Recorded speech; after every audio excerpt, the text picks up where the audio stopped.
Hello, I'm Jean Harvey. The objective of this presentation is to provide a first broad overview of the nature of complex service delivery processes. I will use airports as illustration. While they typically include some of the simplest services such as bookstore clerk, parking attendants, porters, they also include some of the most complex jobs such as pilot, air controller, schedulers. Airports are hubs and staging grounds where passengers, luggage, and crews are matched to an outbound aircraft and later disembarked from an inbound aircraft and reinserted back in their respective activity cycles. Let's look at this in a little more detail. The respective dynamics and operating logic of these four elements are vastly different. The system exists to meet passengers' desires to go places, albeit for many different motives. Wherever people go, they need to bring some belongings. Since luggage can be heavy, cumbersome, and potentially dangerous, people and their belongings fly in different parts of the aircraft, giving rise to handling and matching challenges. Crews have various costs, home bases, capabilities. For example, can fly a Boeing 777-200 LR. They also have preferences and constraints. Pilots must be given at least 8 hours of uninterrupted rest after a 10-hour flight, for example, or has 20 years of experience and thus first pick on our next affectation. Aircrafts are the most expensive resources of the system. Their cycle and schedule drives the scheduling and handling of the other elements of the system. An airport consists of various zones, typically including a peripheral zone, an access zone, terminal zones, the turf, that's the area between the runways and the terminal, and the runways themselves. The terminal itself consists of several areas, such as check-in, shopping, duty-free, food courts, VIP lounges, immigration, customs, luggage, gates, aircraft access. Access between some of these zones and areas is strictly controlled, creating bottlenecks in the flows and making a timely and accurate four-way match between luggage, passenger, crews, and aircraft much more challenging. This can be quite intimidating to the uninitiated. Each area has its own mission, which determines its particular ambiance, modus operandi, and navigation rules, ranging from the quasi-military, immigration for example, to the functional, waiting room, to the strictly commercial, duty-free shopping. Sometimes different missions come into conflict with one another, and one gets the impression that the well-being of passengers ranks very low in the priorities of those who design and manage airports. In some airports, the distance passenger has to walk makes one wonder if the airport was designed for aircrafts and shopping rather than passenger comfort. Judging by the current performance on luggage, for example, it certainly was not designed for that purpose in mind. So it seems that aircraft determines everything and passenger has to do what they have to do to make it work.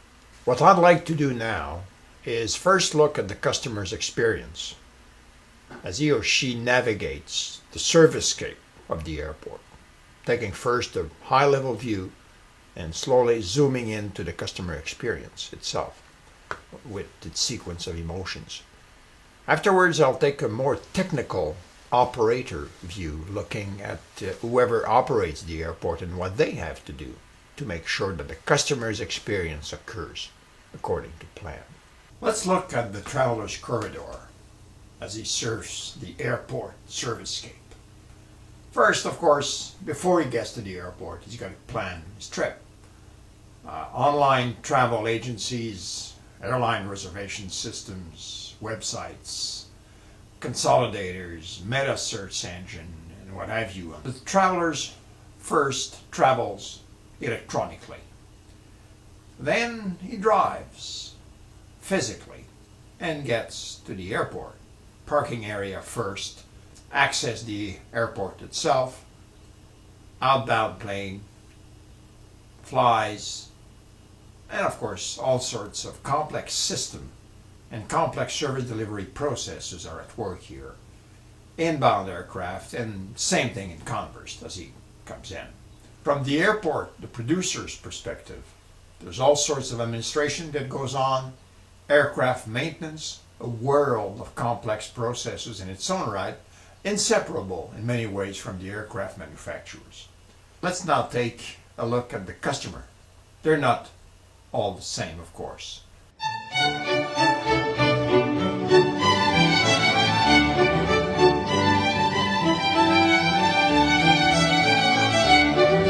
You have backpackers, family traveling with young kids, with elderly kids, teenagers, small business people, people who pay for their own expense as they travel. They're a different breed. And then the executives, who gets everything paid for and don't even notice it anymore. These are market segments. What they do, what they need, what they feel, what they experience is vastly different from one another. And of course, it is very important for the operators to know that in order to be able to focus their service delivery processes on the right needs. The traveler's experience starts as he or she approaches the airport, trying to find a place to park. If it's an airport with which she's familiar, then that may be relatively easy. Otherwise, it may be a challenge. Then there's the looking for a spot. There's the smell of gasoline and the noise of aircraft taking off and landing. From there, you access the terminal. Crowd of people waiting up in all sorts of lines that you see from the back, typically trying to find out which is your own line, with very little understandable information, looking at arrows and boards and postings and announcement in a noise environment that makes it virtually impossible to hear. Then you go to a machine or you go to a person. If you don't like machines, better get used to it. They're here to stay. Go through, get documented, and move to the new environment of airport security, which is a quasi-military environment, as you can see here, where rules have to be enforced, procedures have to be applied, orders have to be obeyed. Courtesy is optional. From there, you gain access to the terminal. You may be seated, if you're lucky. Otherwise, better start running. You get access to the jetway, a cramped space, typically congested because input and output are not matched. You're released too early, and there's a capability for admission inside that does not correspond to the capability for admission to the tunnel per se. So you get congestion in there, and air conditioning is not always what it should be. You get access to the aircraft, where everybody's looking for a space for their luggage, typically, finding their seat. Onboard personnel trying to provide service courteously, and to enforce rule and manage conflicts as well, to a host of market segments with very different expectations and capabilities. This, in a 2-minute cursory view, is the customer airport experience. Let's now take a look at the producer's perspective.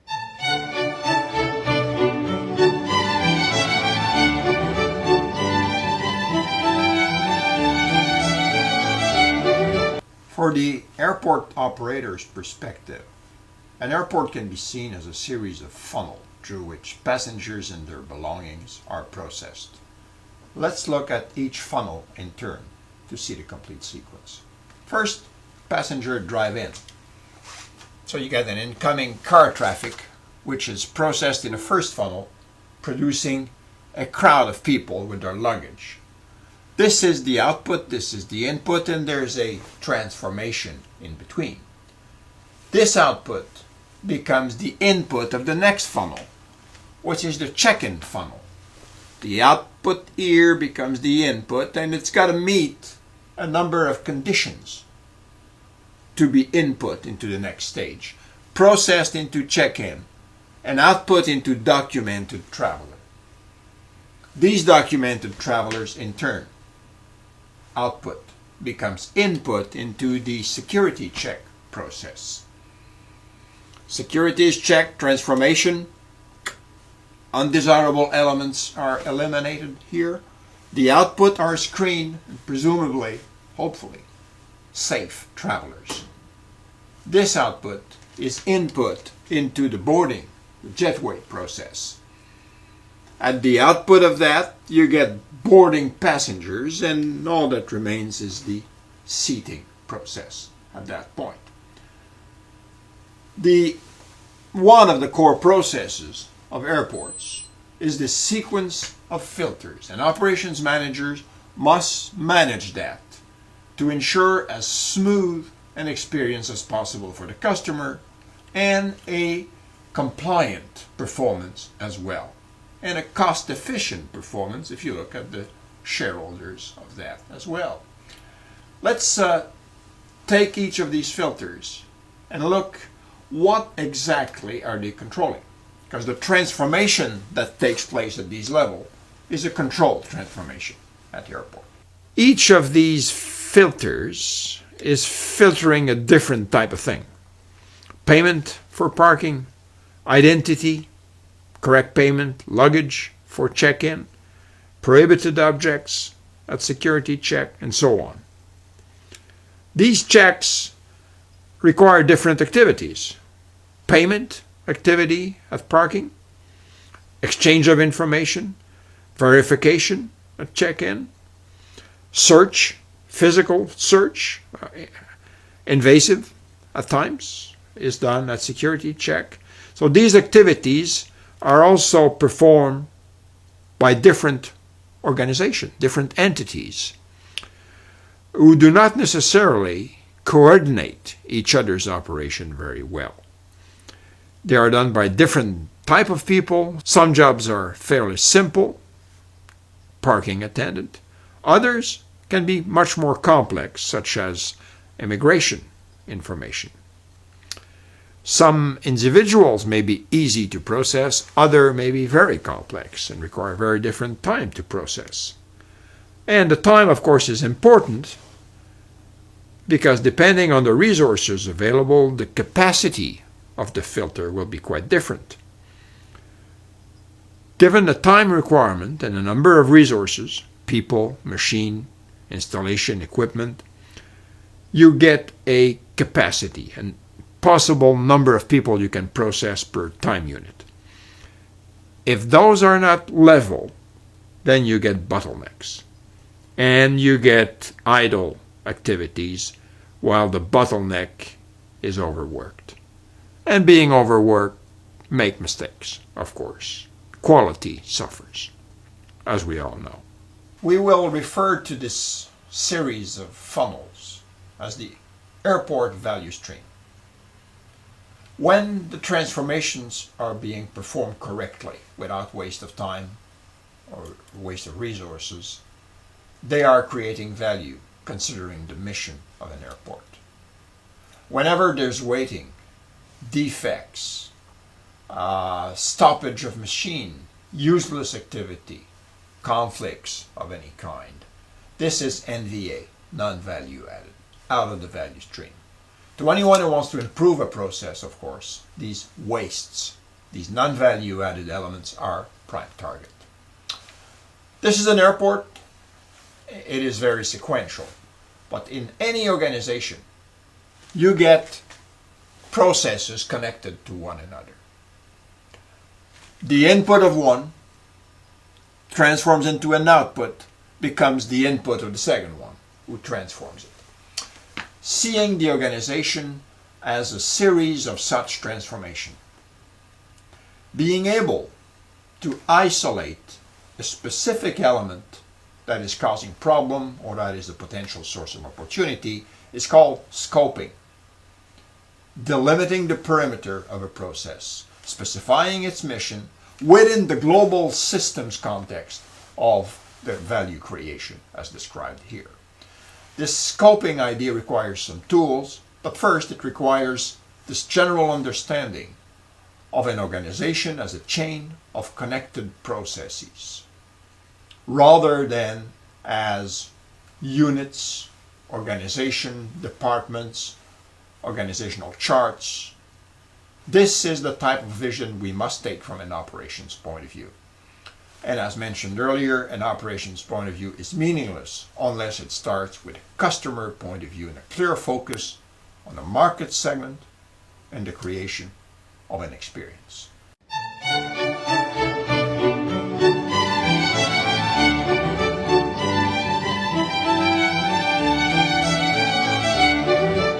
A process is a shared way of doing things in an organization.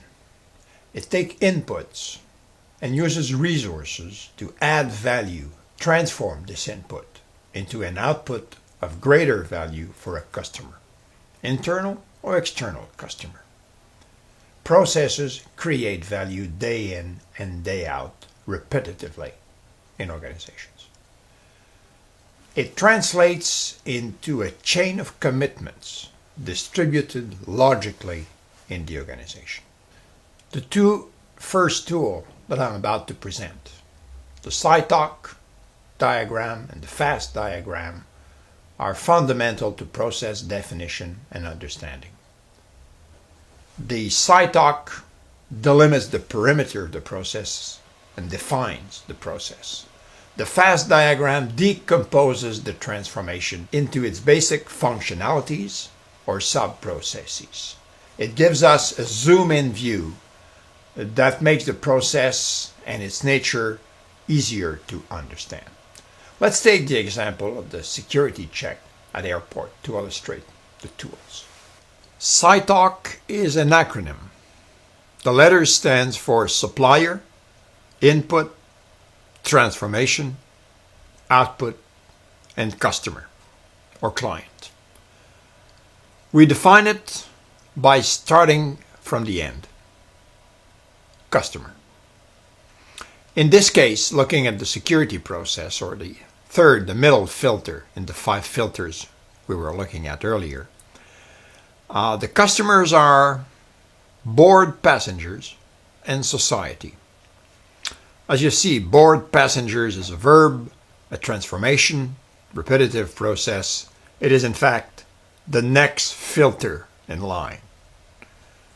Customers of processes are often downstream processes, and a process is described as a verb, board passengers.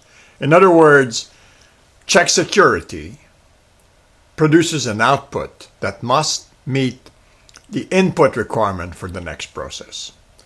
And of course, society has a big stake in this process, including the passengers themselves, but as we know since 911, more than the security of the passengers is at stake. What is the output? What are we giving these customers? Well, we're giving them passengers and carry-on that do not represent risk. Starting from duly documented passengers with carry-on luggage whose risk is unassessed. Where do we get these passengers from? Well, from the previous process, the previous filter in the 5 filter series. Check passengers in. What is the transformation? Well, what's required to transform passengers with unknown risk into safe passengers and carry on? Identify and filter security risk. A process is always described by 1 or 2 verbs and an object. In this SITOC formulation, we try to apply the KISS principle. Keep it simple. In the following tool, the FAST diagram, we will zoom in to see what's in there exactly. The process begins when passengers enter security check area. It ends when passenger is released into departure area. Those are 2 points, a starting point and end point, which delimit the perimeter of the process. The major element that's missing now is the raison d'être of the process, or mission. A mission statement of a process describes why the organization spends resources, must spend resources on this specific process. In this case, my reading of it would be the security check process exists to check documented passengers and their carry-on luggage for any object that might constitute a security risk. To ensure compliance with all passenger and carry-on regulations. Prohibit access to any passenger or belongings that is not fully compliant. To proceed with as much speed, efficiency, and courtesy and respect as is compatible with this objective, while adhering to accepted search procedures. Every sentence is essential to understand what it has to do. And anyone who needs to either design, change, or improve that process must have a very clear idea of its mission before changing it. Let's now zoom into the transformation. Identify and filter security risk. That's a bit short. And the next tool, which is a functional analysis, will allow us to zoom in and understand a little better what it means. The acronym FAST stands for Functional Analysis System Technique. The diagram, the technique, starts with the transformation then. Identify and filter security risks. And it asks itself the question, how? Looking not for a detailed description of the current way of doing things, but rather for a logical and functional decomposition of that verb into its elementary components. For example, guide passenger to checking area, guide passenger through preparation, check the person, check the belongings, proceed to detailed inspection as required, deal with security risk, facilitate reassembly, release passenger. Those are logical steps, sub-processes, or functionalities required by the process identify and filter security risk. They are generic and universal. Any airport, any country that tries to do that will more or less have to go through these steps. How they do it specifically will depend on their specific choices. The difference between the FAST diagram and the process mapping that we will see a little later is fundamental. One is logical, functional, normative, generic. The other one is specific, detailed, descriptive. When you do a FAST diagram, you use your mind, your brain. When you do a process mapping, you use your eyes.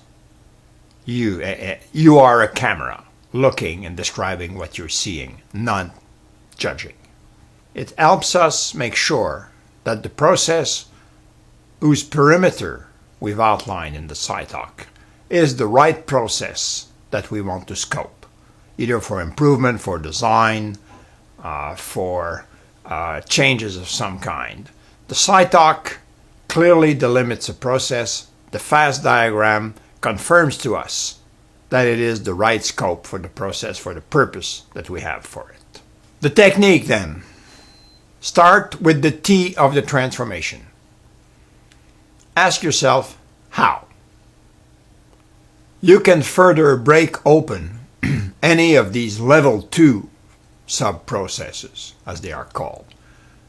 For example, check the belongings. How?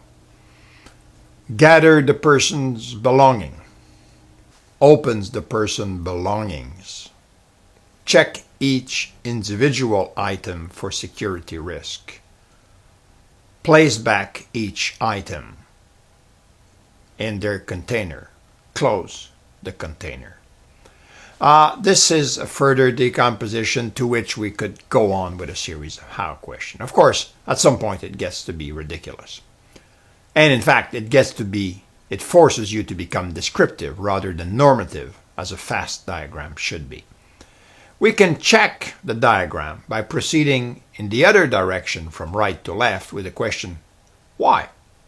Check the belongings. Why?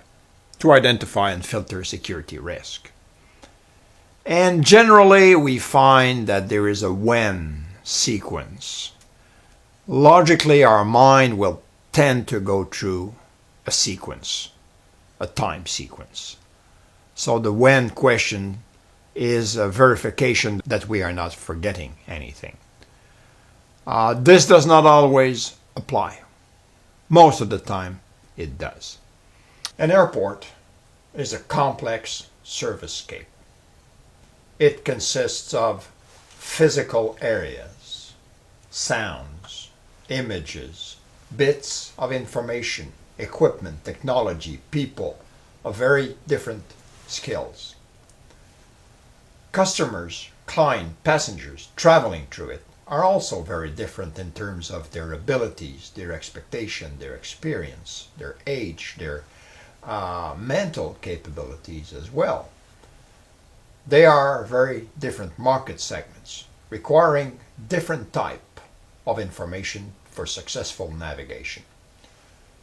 Thoroughly understanding the customer experience and being able to walk through the servicescape in the customer's shoes is fundamental for operators. A good operation starts with a good strategy, including good marketing, segmentation, targeting, renunciation, all topics that we will discuss later on. Then comes the systemic view of the value stream.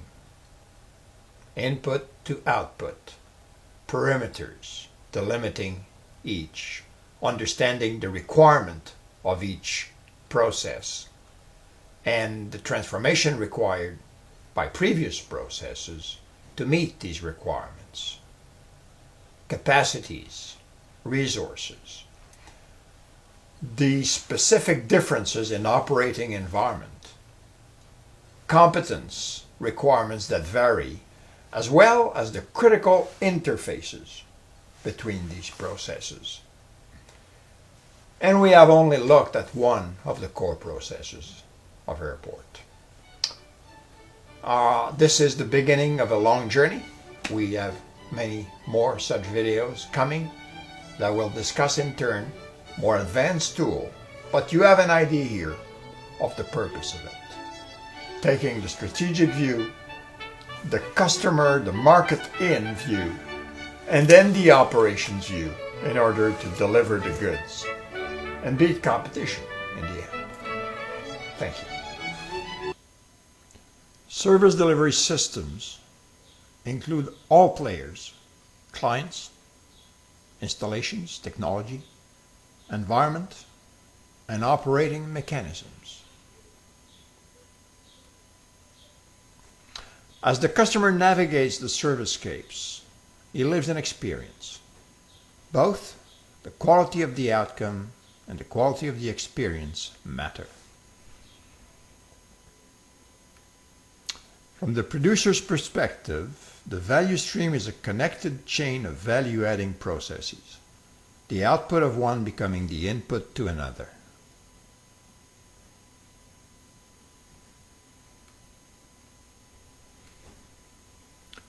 The producer must maximize throughput, manage flows and bottlenecks, minimize costs, while ensuring a superior experience and outcome. Each process must be clearly focused on the task while ensuring global coherence in the service delivery system. The SITOC and FAST diagrams are important techniques to scope, processes. There are two of several techniques, actually. Their correct use requires some practice, quite a bit. Key concepts discussed here: ServiceScape, customer experience, service delivery processes, chain of value-adding processes, process breakdown, and the SITOC and FAST techniques. Thank you.